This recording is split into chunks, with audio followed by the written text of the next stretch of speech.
Hi everyone, welcome back. As always, glad to have you being a part of the show. Thursday, the 13th day of March. I've got it wrong all day, so just bear with me if I do from this point further.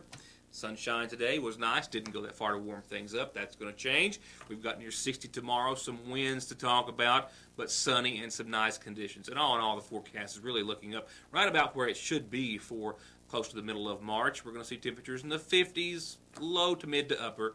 There is some precipitation here and there throughout the forecast, but all in all, we're, like I said, right where we should be. Now, on tonight's program, a lot of information, some updates and reminders about state tournaments, either ongoing or gearing up, an update on the arrest pertaining to a Sagersville burglary caught on security camera that I showed you yesterday evening, and a reminder about a big show tomorrow night at the Mountain Arts Center. I got to talk with, I guess, 2/5 of Turning Ground earlier today. A reminder about a big show, and they've got some big things coming that they're going to tell us about tonight. And those 10 calamity days for Kentucky school districts, well, that's been discussed at the state level. I'll tell you what's happened and what it means to school districts and your school calendar, and much more in what's left of the half hour. As for our state tournaments that are either ongoing or gearing up, the girls in Bowling Green is indeed ongoing. It started yesterday. The first tip-off was that of Ashland, Blazer, and Henderson County by a score of 8, 56-48. Ashland Blazer came out on top. Shelby Valley, the 15th Region Championship, was in Game 2 yesterday, and they went out in the first round, 52-48, the final score. Danville taking the win and advancing over Shelby Valley. From there on out, Butler took out Newport Central Catholic, 54-52, and then Lafayette won over Glasgow, 61-47. Today's girls' games, the only score I have in front of me is Marshall County 54, Perry County Central 38. And I'll have that updated on as the tournament progresses this evening and into tomorrow. As for the boys, Sweet 16, well, it doesn't tip off until next Wednesday. First game is South Oldham and Hopkinsville. That's noon next Wednesday. As for the 15th Region champions of Johnson Central, well, they'll play Wednesday night at 8 o'clock, the last game of the opening day. They'll take on Campbell County, 8 o'clock. The only other area team from Eastern Kentucky in the Sweet 16, not County Central, doesn't play in their first round until Thursday, 1:30 in the afternoon. And in that tournament, too, I will keep you posted. Kentucky.com was reporting today that a bill that would further deregulate telephone service as it stands in Kentucky passed through a House committee today amid what's considered some rather intense lobbying by AT&T, one of the three main carriers that this would certainly affect. AT&T actually penned the bill itself. The bill would eliminate the major phone carriers in question legal obligations to install basic landline phone service in new locations in Kentucky's urban or rural areas.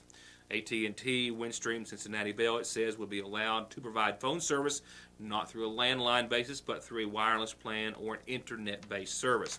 While consumer protection groups have warned the committee that the bill also would put an end to the Kentucky Public Service Commission's authority to investigate complaints about the cell phone and broadband service. The bill specifies that it may assist, that's the Public Service Commission, may assist in the resolution of consumer complaints. Many Kentuckians continue to rely on landline phone service, and many don't want to have to be forced to upgrade to a wireless plan. Tom Fitzgerald is the director of the Kentucky Resources Council, and he says that wireless service is less reliable in those particular parts of eastern Kentucky and doesn't have a guaranteed 911 locator or address, and there is also an issue with fax machines, security system links as well.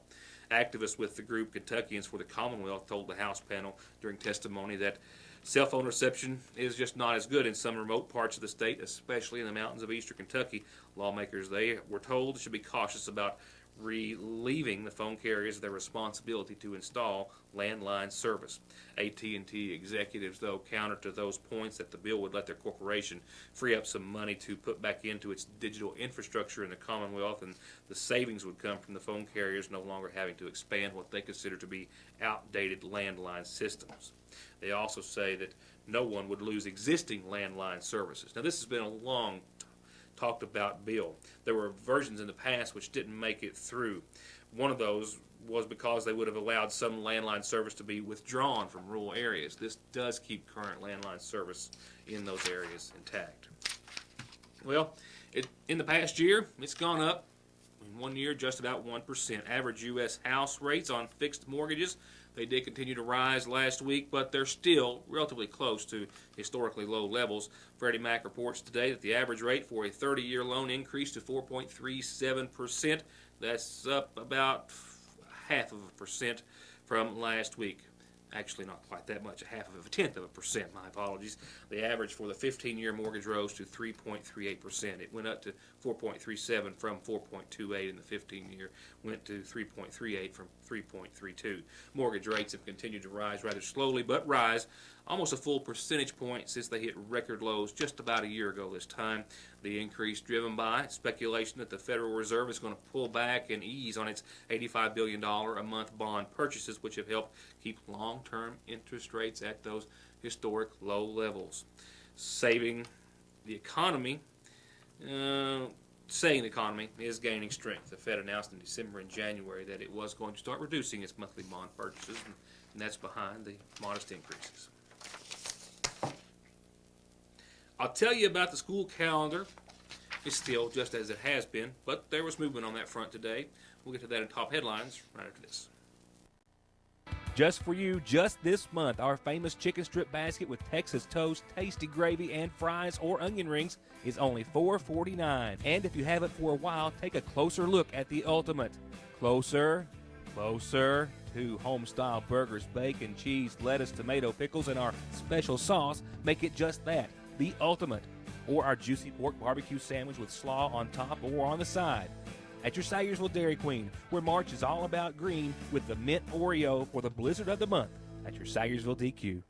Faster, friendlier, family-owned Parkway Pharmacy, open 8:30 till 6:30 Monday through Friday in the new McGoffin Medical Plaza under the care of local pharmacist Jesse Rudd. To make Parkway Pharmacy your pharmacy, come by or give us a call at 349-4400. From time and money-saving services like their overdraft protection, telephone and online banking services, to finding the right home, college, or car loan, to personalized checking and savings accounts designed around your exact needs, Sayersville National Bank is still your best choice and the same locally owned and operated bank that's been looking out for your family's financial health since 1902. Sayersville National, restoring the piggy bank population one savings at a time. You ever noticed how many insurance commercials and advertisements are on television nowadays? You can't watch your favorite program without seeing a little pig or green lizard trying to sell you insurance and get your money for their premiums. But let me ask you this. If you have been in a serious wreck, do you really think that you are in good hands of the insurance companies when you have lost wages, medical bills, and pain and suffering from your head to your toes? The answer is no. If you want to truly be in good hands, give me a call. I'm attorney Donald Wayne McFarland. Let me put my 20 years of experience in working to protect the rights of injured people to work for you. 349-9000. If you're thinking it feels like spring is never going to get here, then stop in the seasonal shop in Sayersville where it's already sprung. They've got all the colors, styles, and all the collections of the season just bursting from home decor and dishware and table settings and so much more. Plus monogrammed and the most colorful of ways to say welcome. All this and so much more at Fraser's Prater Drugs Seasonal Shop, just down from the drugstore and the Radio Shack. Game time means wing time at Lee's, and that means it's time for you to try our new buffalo wings. I can't tell you our secret, but I can tell you they're marinated and then rolled in our famous, albeit a little spicy, crispy chicken batter and served up with any of our 7 delectable sauces. So get your hands on a meal or a box today at your Sayersville Lee's famous recipe, where no one does chicken like we do chicken. Well, a lot of folks are closely watching their school calendar, and a lot of folks are hoping that students are going to be able to get in the state-required 170 days of instructional time. But with a lot of schools missing more than 20, many more than 30 days due to bad weather, well, it's been a bit of an unusual and harsh winter. And so the discussion about 10 calamity days has been brought up now for quite some time. And today it was the next step, as a Senate Education Committee itself approved a bill today that would allow school districts across the Commonwealth to take as many as 10 instructional days from their lengthened calendars due to all the bad weather.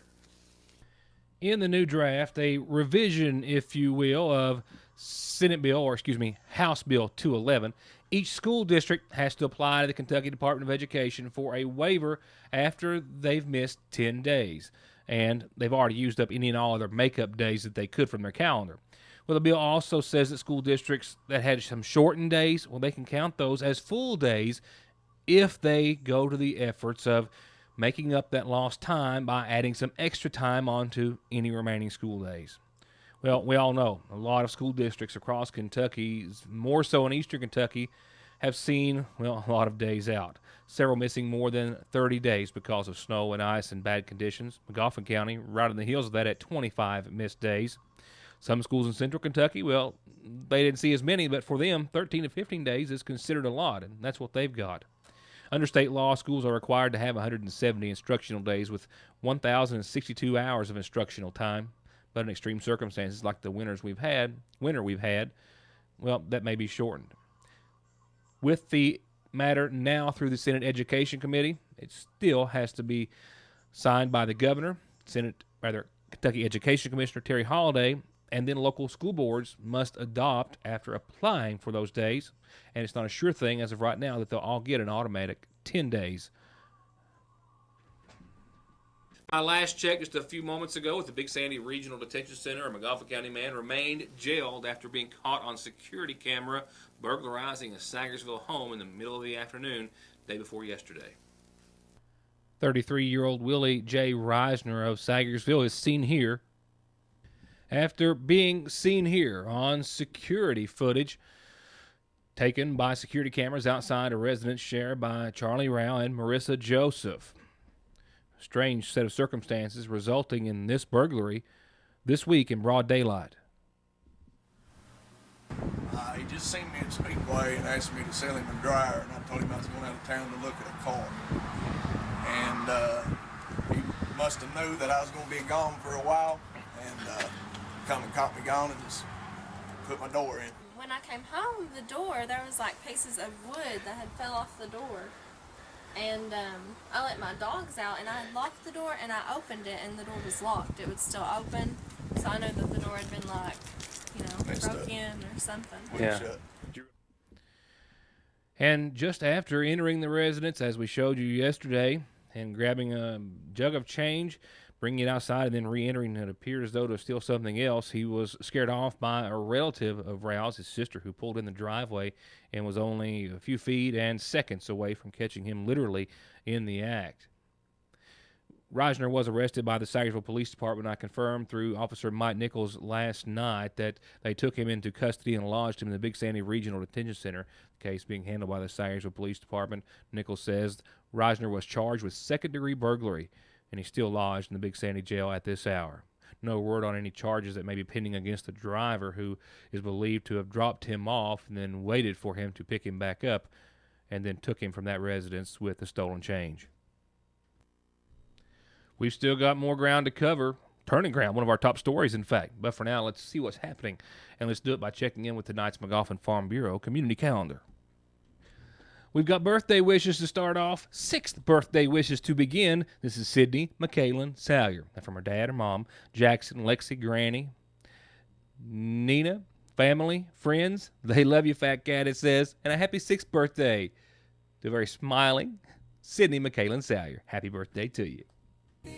And birthday wishes to Ricky Bubby Barnett. Happy 38th birthday, Bubby Barnett. My apologies. A lot of B's in there. Ricky Bubby Barnett celebrating his 38th birthday. And from your loving family, happy birthday to you. And happy birthday to Debbie Prater from your sister Donna and all the girls. Happy birthday, Debbie. And happy birthday to Wanda Faye. Wanda Faye Likens, hopefully celebrating a very happy birthday today with lots of love from Mary, Katrina, Selena, Sammy, Morse, and Brady. Happy birthday. Happy birthday, one and all. And a reminder that Water into Wine Food Pantry at the Lakefront Church of God, the old Middle Fork Elementary School, they're distributing food boxes next Wednesday, 8:30 till 3. They'll break for an hour and to kind of regroup from 11:30 till 12:30, but that's next Wednesday, 8:30 till 3 is when they'll be distributing boxes. Water into Wine. And the next meeting's on tap for the McGoffin County Local Board for ASAP and Drug-Free Communities, a quarterly meeting set for this Monday at 6. The next SAFE Coalition is set for Wednesday at noon. And a reminder, I don't have typed in, the McGoffin County High School class of 84 is having a reunion planning meeting this Sunday, 4 o'clock, at the high school vocational building. You might recall it as the old band room. They're wanting all classmates to bring any pictures you've got over the last 30 years. They want to put them on a DVD to show them the night of the reunion. And you can also go to their MCHS Class of 84 Facebook page to do that, upload them, or find out more.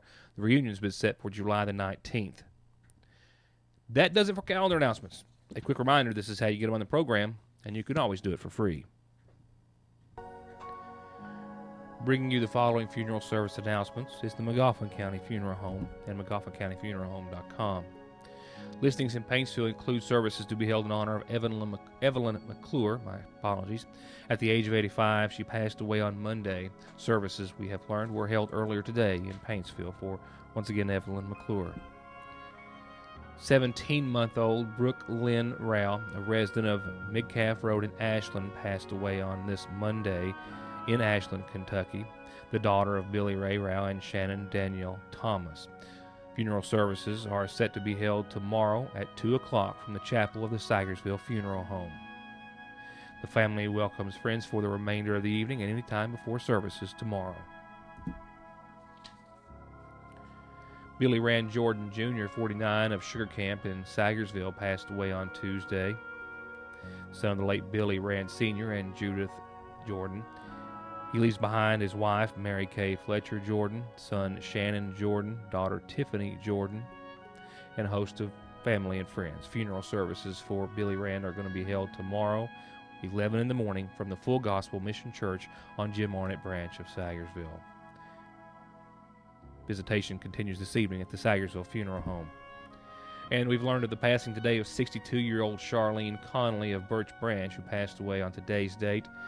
She was married to Dennis Boyd Connolly, who survives, and besides her husband, she's survived by 2 sons, Scott and Brian Eric. Visitation will be after 5 o'clock tomorrow evening, all day Saturday.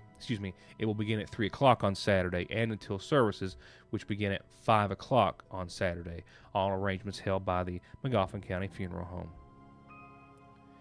And arrangements are to be at the Bradley Free Will Baptist Church.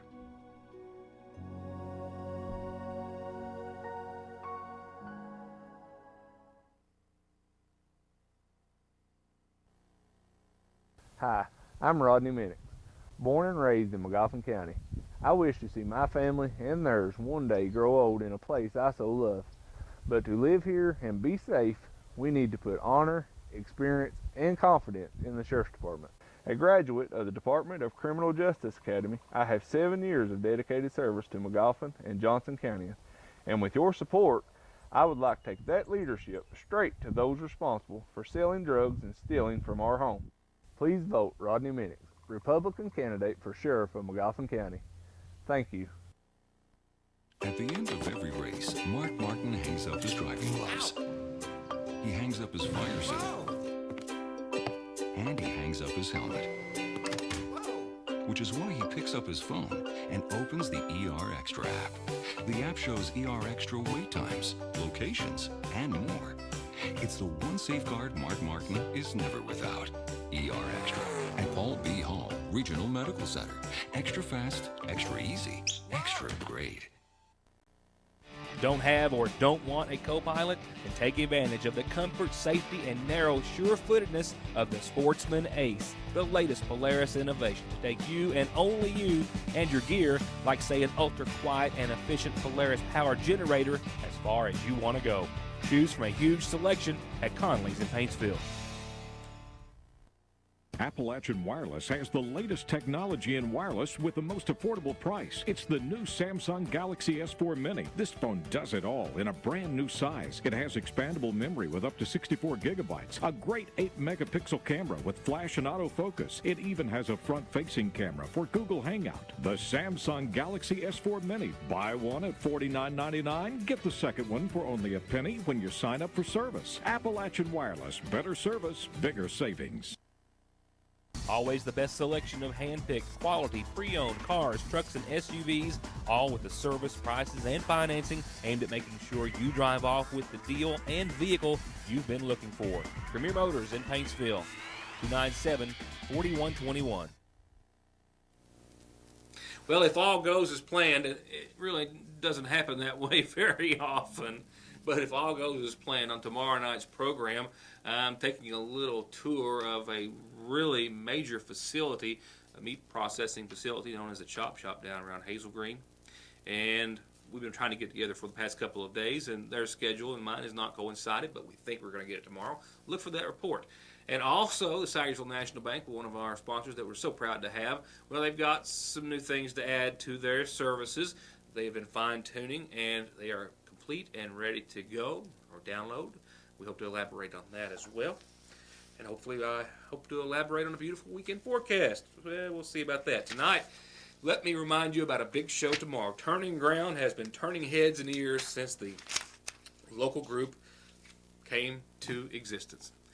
They are tonight telling me and you about, well, not just opening for Russell Moore and Third Time Out just a few days ago, but how they're going to do it on a much bigger stage at the Mountain Arts Center tomorrow evening. They're also going to tell you about some other things they've been working on with the likes of 2 new CDs. Well, it all started out as me having to go see a man about a dog. And as soon as I pulled on the lot, it hit me, well, prime opportunity to talk with 2/5 of Turning Ground, Dr. and veterinarian Ralph Adams and Nathan Arnott. You can find them on Thursdays over at the Conley Farm. And they were more than happy to take a little time in between pets and animals and talk about tomorrow night's show. 2 shows in one. One part of it is Turning Ground. The other is Russell Moore and Third Time Out. And they also let us in on a little fact that they've been working on a couple of big projects, 2 new CDs in the works, some new music from which you'll be able to hear tomorrow night, and tickets are still available at the Mountain Arts Center. And that's a whole lot of things that excite them a whole lot. About 3 weekends ago, we were at Flemingsburg, Hinton Mills to Feed Company in Flemingsburg. They put a show on. It's called the Years of Farming Bluegrass Series, and we were there for that. We opened for Russell Moore and Third Time Out, same group that we're going to be open for tomorrow night. Everybody knows Third Time Out, so we're really excited. Really excited, especially being at the MAC. I never ever thought that I'd ever be doing a show at a place like that. It means a lot being close to home. So then the next night, after tomorrow night, Saturday night, we'll be at Rattlesnake Ridge in Grayson. Right, Community Center in Grayson. Community Center in Grayson. We've got a show there that we're doing. And then we're booked the rest of the weekends of the month of March. So we'll be at Leeds Theater in Winchester on the, I want to say it's the 23rd, is it? Or I think so. The 28th, I can't remember. But we're really booked. And then April we're booked. So just if you want to check us out, get on Facebook and look us up, Turning Ground, and all our schedules on there. We're really happy and really thank everybody for following us. And I wish other guys was here. You know, Ritt stopped in, asking questions about a dog, and guess what? He got the camera out. So We're really having fun. Having a ball. Working new material. In the studio now on the second CD. Really? Second and third CD. Are we going to hear a little bit of that tomorrow night, maybe? Yep. New The title cut from it we'll be singing it tomorrow night. It's called Sell a Mine, a song that Nathan wrote. We really like to work our own material up. We don't want to play stuff that everybody else plays, so it's really been working out for us. It really has. We're really excited about the gospel project we're doing too. So we're in the studio in Grayson right now, and gospel CD's coming out, as well as the new bluegrass CD. The new bluegrass CD will be out before June. Really excited about the month of June. We got signed to play at Rudy Fest, which is a huge festival In Grayson. and that's June 26th. We'll be playing Rudy Fest. So everybody check that out. We'll be at Manlin Farm again this year in Flemingsburg. We'll be at Poppy Mountain again this year in Port Head. There's a couple of little secrets that might be going on later in the year that we're not going to tell anybody yet, so we're really excited about that, but it won't be in Kentucky, so we're really excited about it. So if anybody's not got tickets for tomorrow night, call over to Mac. I think there's a few more available. We want to see a big crowd. It really humbles me to be at the Mac tomorrow night. I know it might not seem big to a lot of people, but it really is to me, so we're pumped. And on the heels of that, as I said and Ralph said, there are tickets available, $15 a piece. It is assigned seating in the show. You know what I don't know? The one thing I don't know what time the show starts. Well, that's just a big goof, isn't it? I'm sorry. I have to apologize. So you might want to check on that tomorrow. And I haven't got my tickets yet, but I know there's some there. So we hope to see you there. And my apologies about not being able to tell you what time the show starts. But it is tomorrow at the Mountain Arts Center. I don't know. Maybe I'll get a hang of this reporting thing in 15 years from now. First 15 I haven't done very much. Well, there's not a whole lot going on in your forecast. No, well, that's not entirely true. It's better. It's just that it won't go away. Mostly clear tonight, a low of 29. Decent day, a little bit below average, and we had a half-inch or less of snow, a dusting for some, a little more for others. Not enough to cause any problems, just enough to keep reminding us that winter is still here. Well, spring was within range. It's within grasp. It's just around the corner on the calendar, but it's not in your forecast. We will see 60 mostly sunny tomorrow, and that's rather spring-like for this time of year, but it's just not going to be here very long. A low of 40. We'll see some winds and clouds tomorrow night. The actual wind part of the forecast, we'll get in on that early tomorrow, 10 to 15 miles per hour in the morning, and then gusts will increase upwards of 25 to 30 during the day. They'll start to wane during the night. Clouds will roll in, but they'll be short-lived, partly sunny on Saturday and close to 60 degrees, 37. First half of your weekend looks to be nice. Some showers move in mainly after 2 a.m. Saturday night, Sunday morning. And so do clouds, obviously, with them. A low of 37, and then things cool off, and a good chance of some showers. And those showers may wrap into some snow before Sunday's all said and done. 44 for your high, 31 for your low. And Monday, a chance of some rain and snow to start it off with another 43, 44-degree day. We rebound with the 50s for a day or two thereafter. And then guess what returns after that? You got it. I'll see you back here tomorrow night for more of Your News Today. For now, thanks for watching.